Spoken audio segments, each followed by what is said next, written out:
Ok, estamos de regreso. Esto es el Físico se importa con un problema de mecánica de fluidos. Esta vez flujo interno y tuberías en paralelo. Como verás, en el siguiente problema tenemos dos tuberías, una que tiene una válvula de compuerta en la parte superior y además una tubería inferior que no tiene ningún accesorio además de los codos y la T. Así que la línea superior es la más complicada, ¿verdad? Acá tenemos la bomba, un manómetro que indica la presión en el punto A, la válvula que está estrangulada, te dan el factor de resistencia, que es igual a 8. Te dicen que la presión en B es 200 kilopascales y además el flujo es de 0.5 metros cúbicos por segundo. La rugosidad 0.045 milímetros, schedule 40, diámetro interno como se muestra en la siguiente figura. Así que tenemos todas las longitudes. Podemos hacer una tablita donde sumamos las longitudes del tramo de la rama 1, la rama superior, que vamos a tener que dividirlo en dos partes, en la línea 1.1 y 1.2, debido a que hay dos diámetros distintos, 0.25 y 0.2. Ahora debemos hallar el factor de resistencia del codo de 90 grados para un diámetro de aproximadamente 10 pulgadas, que correspondería a la línea 1.1, como ves en la siguiente tabla. Entonces ese 0.25 metros equivale aproximadamente a 10 pulgadas y su factor de resistencia es 2.6. Para el siguiente caso, en la línea 1.2 sería 0.2 metros, equivale a 8 pulgadas aprox, y eso nos da 2.8. Lo mismo aplica para la línea inferior, la línea 2. Veamos ahora la T.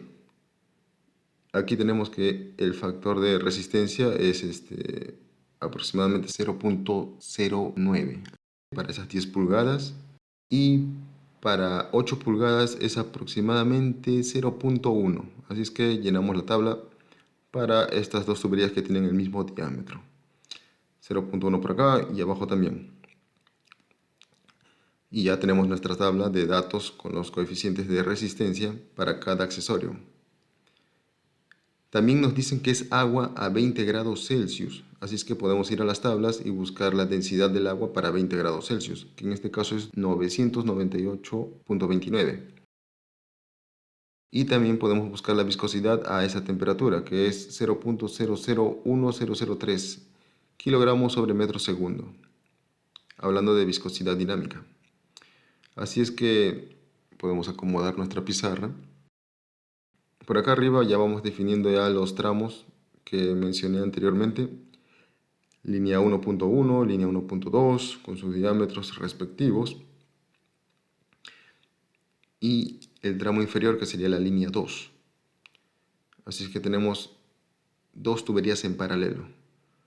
Recordemos que los accesorios, es decir, este codo de 90, el codo que está aguas abajo de la válvula, este codo de aquí y el final pertenecen a tramos distintos, ¿verdad? Porque vamos a considerar que tienen diámetros diferentes. Bueno, son diámetros diferentes según el problema. No para la línea 2, los dos codos tienen diámetros iguales. Por acá vienen los datos, completamos la tabla según el número de accesorios, hacemos las multiplicaciones y podemos hallar un factor de resistencia total, ¿no? Para cada línea. Bueno, en la gráfica de arriba podemos ver la potencia de la bomba, que sería W punto sub B, la presión al ingreso P sub 0. Recordemos que por conservación tenemos que el caudal total es igual al caudal 1 más el caudal 2. Y la potencia de la bomba sería igual a el caudal total, el delta de P de la bomba, es decir, la presión en A menos la presión sub 0, y esto sobre la eficiencia de la bomba, que no es dato, pero lo podemos asumir. Así que con este gráfico puedo trabajar. Así que empecemos a resolver el problema. Escribimos por cada solución y consideremos que los puntos A y punto B están a la misma altura, así es que no va a haber energía potencial gravitatoria, al menos no entre esos dos puntos. Por lo tanto, si aplicamos la ecuación de la energía, en general sin definir ninguno de los dos tramos, y sería la presión en el punto A sobre ρg más la velocidad en A al cuadrado sobre 2g más la altura en el punto A es igual a la presión en B sobre ρg, velocidad en B al cuadrado sobre 2g más la altura en B, más la pérdida de la línea. Delta de P es igual a presión en A menos presión en B. Puedo acomodar la ecuación de la energía de tal manera que el delta de P sobre ρg va a ser igual a la diferencia de energías cinéticas expresado en altura, más la diferencia de alturas y más las pérdidas de la línea. Ya dijimos que A y B están al mismo nivel de referencia, así que esto se hace 0. Delta de P sobre ρg sería igual a velocidad en B al cuadrado menos velocidad en A al cuadrado sobre 2g más las pérdidas de la línea. A esto le voy a llamar ecuación 1 de forma general porque no he definido si es para el ramal 1 o el ramal 2. También quiero recordar que el caudal total es igual a caudal 1 más caudal 2. Por conservación de masa. Como es un fluido incompresible, podrías cancelar la densidad. Donde Q1 es el caudal del ramal 1 y Q2 es el caudal del ramal 2. Podemos hacer una primera aproximación considerando el caudal 1 como la mitad del caudal total. Esto resulta en un caudal 1' igual a 0.25 metros cúbicos. Y ya teniendo este caudal, podríamos hallar la velocidad, que sería el caudal sobre pi cuartos diámetro al cuadrado.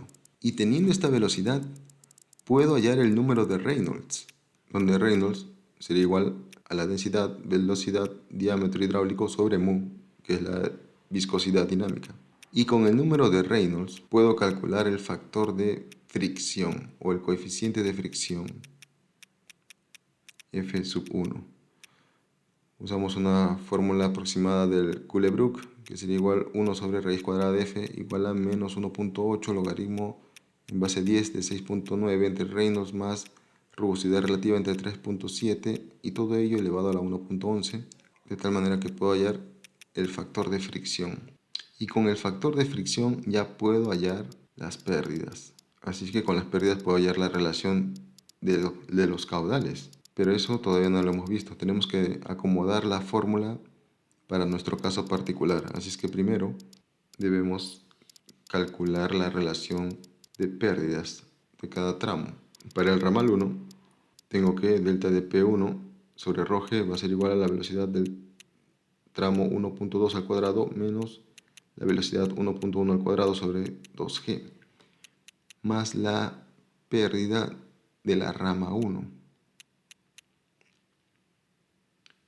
La velocidad 1.1 podemos expresarla como una función de el caudal 1.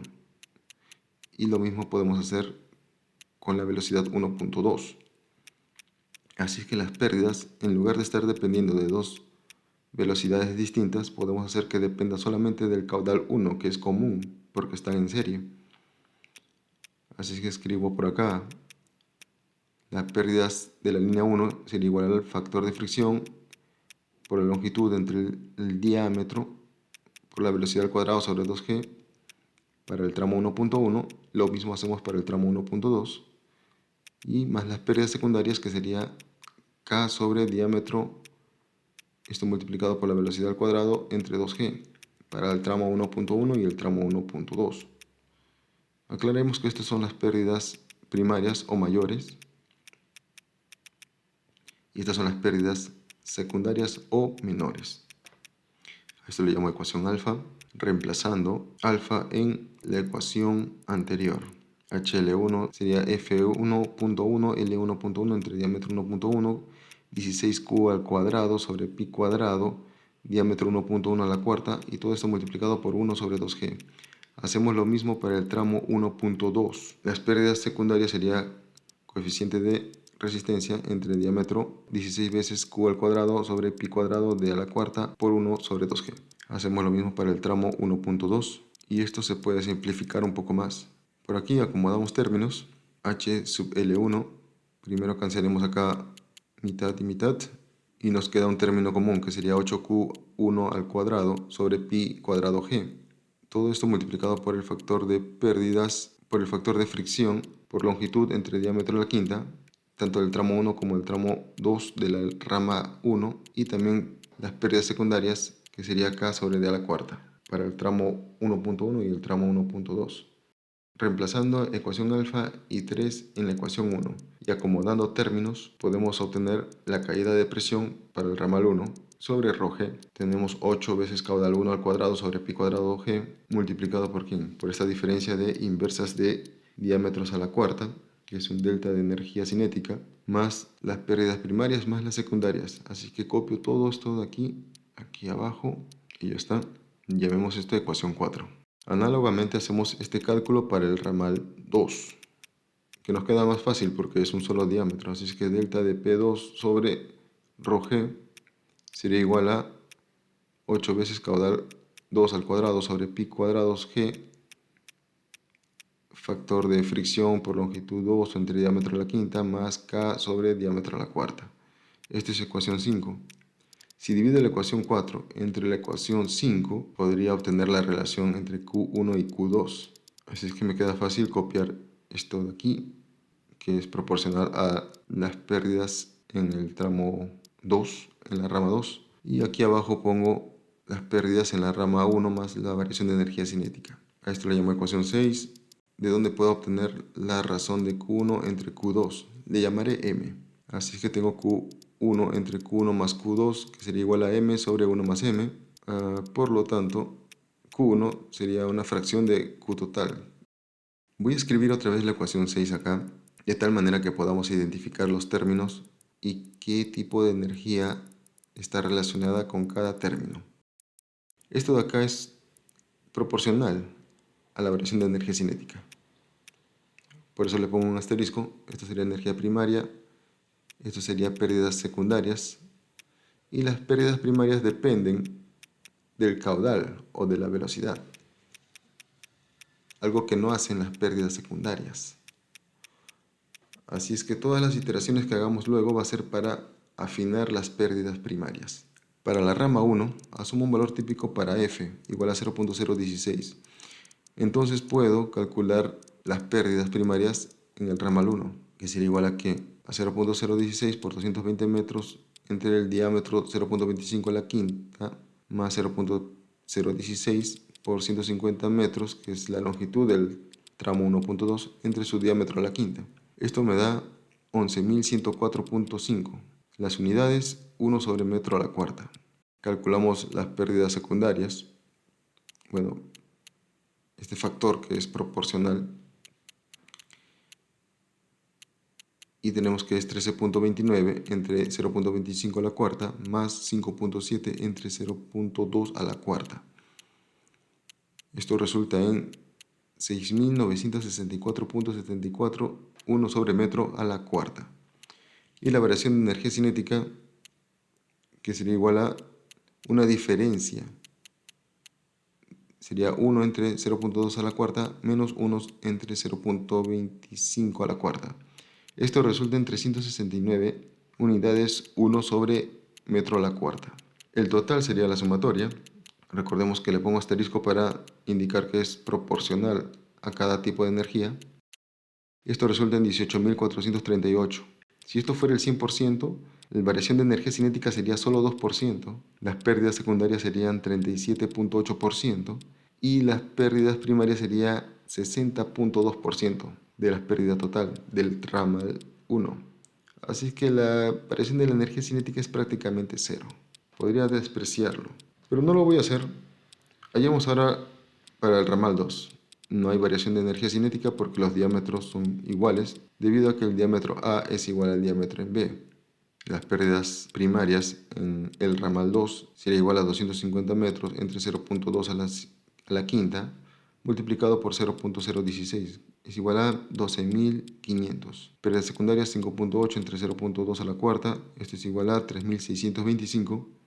Por lo tanto, las pérdidas en el ramal 2 sería igual a 16.125. Si este es 100%, las pérdidas secundarias representan 22.5% y las pérdidas primarias representan 77.5%. Notar que en ambos casos las pérdidas primarias son las que se llevan la mayor parte de la torta. Por eso son pérdidas primarias o mayores. Reemplazando en la ecuación 6, tenemos que caudal 1 sobre caudal 2 va a ser igual a ¿quién? Bueno, son inversamente proporcionales a sus pérdidas. 16.125 entre 18.438. Todo eso elevado a la U medio. Esto resulta en 0.93517. Por lo tanto, el caudal 1 entre el caudal total sería 0.4832. Es decir, casi 0.5 como asumimos inicialmente. Pero podemos hacer cálculos más precisos si usamos una hoja de cálculo y hacemos varias iteraciones. Así que me quedo con caudal 1 igual a 0.25 como un valor inicial para partir de un valor aproximado. Acá tengo la tabla con los datos de las dimensiones, el factor de pérdidas, el diámetro, la variación de energía cinética debido al cambio de diámetro. Y tenemos acá algunos datos que ya nos dio el problema hace rato. Así que Q1 decimos que es 0.25. La velocidad en 1 sería ese caudal entre el área del tramo 1.1. Y la velocidad en el tramo 1.2 sería el mismo caudal, pero entre el diámetro al cuadrado del tramo 1.2. Con esto podemos hallar el número de Reynolds, teniendo en cuenta la velocidad y el diámetro para ambos tramos, 1.1 y 1.2. Entonces podemos hallar el factor de fricción para el tramo 1.1 con este número de Reynolds y una fórmula aproximada de Culebrook. Usamos el diámetro para hallar la rugosidad relativa. Todo esto se eleva a 1.11 y recordemos que esto hay que elevarlo a la menos 2 y tenemos ese factor de fricción. Hacemos lo mismo para el tramo 1.2, actualizamos el Reynolds, el diámetro y sale bastante parecido, 0.014. Ahora vamos a hallar las pérdidas utilizando esos factores de fricción. Sabes que ese factor de fricción le tienes que multiplicar la longitud entre el diámetro a la quinta. Así es que ya lo tengo separado por acá. Pérdidas secundarias sería la longitud entre el diámetro, que sería K entre el diámetro a la cuarta, más la variación de energía cinética. Y para el ramal 1, el delta de P1 sería 8 veces el caudal al cuadrado entre pi cuadrado G multiplicado por H sub L1. El caudal 2 sería 0.25 también en este caso, así que puedo hallar la velocidad en el ramal 2. Usando su diámetro, que es 0.2 metros, tengo la velocidad 2, que se parece a la velocidad en el tramo 1.2, porque tienen el mismo diámetro. Con esto puedo hallar el número de Reynolds, tengo la velocidad, diámetro hidráulico y además la viscosidad cinemática. Puedo hallar el factor de fricción del tramo del ramal 2. Copio la fórmula, actualizo los valores y sale 0.14. Puedo hallar las pérdidas, sumo pérdidas primarias y secundarias. No hay variación de energía cinética porque los diámetros son iguales al ingreso y a la salida. Y puedo calcular las pérdidas en el ramal 2. Actualizo valores. Ya está. No sale igual que las pérdidas en el tramo 1. Esta es una primera iteración. Puedo hallar el error, que es 13.49%. Y para esta primera iteración puedo hallar una relación entre caudal 1 y caudal 2, sabiendo que son inversamente proporcionales a sus pérdidas. Con ello puedo sacar cuánto representa el caudal 1 del caudal total. Por lo tanto, puedo actualizar el valor de Q1 y puedo hacer una segunda iteración. Aquí cometí un error en alguna parte. No fijé esta parte de aquí. Ya. Vamos a fijarlo bien para que cuando arrastre no se vaya a mover la celda. Y ya está. Ahora sí. Tiene sentido esos valores, sí. El error se ha reducido considerablemente. Iteramos 2 veces más. El error ya se hizo 0. Por acá te pongo qué número de iteración es, para que no nos confundamos. Iteración 1, iteración 2, iteración 4. Lo pintamos. Ya está. Así que resaltemos las pérdidas. Son iguales en ambos ramales, ¿verdad? Porque ya convergió. 83 metros de pérdida. Se obtienen los siguientes resultados. Caudal 1 va a ser igual a 0,2408 metros cúbicos por segundo y caudal 2 va a ser 0.2592 metros cúbicos por segundo. Las pérdidas o la caída de presión es igual para ambos ramales, que es 83.35 metros. Si le multiplico la densidad y la gravedad, nos puede dar la variación de presión entre el punto A y el punto B, que sería 816.26 kilopascales. Así es que si despejamos la presión en A, obtenemos que la presión en A va a ser igual a 1016.26 kilopascales. Con esto ya podría calcular la potencia de la bomba. Sabemos por dato que la succión de la bomba tiene una presión igual a 0 kilopascales manométricos. La potencia de la bomba se calcula como el caudal total multiplicado por el delta de presiones entre la eficiencia de la bomba. Asumiendo una eficiencia típica de aproximadamente 80%, podemos calcular la potencia al eje de la bomba. Es potencia al eje porque es la potencia que recibe la bomba. Así que aquí calculamos eso. Lo que consume la bomba sería igual a 635.16 kilowatts. Cortesía del Físico Se Importa.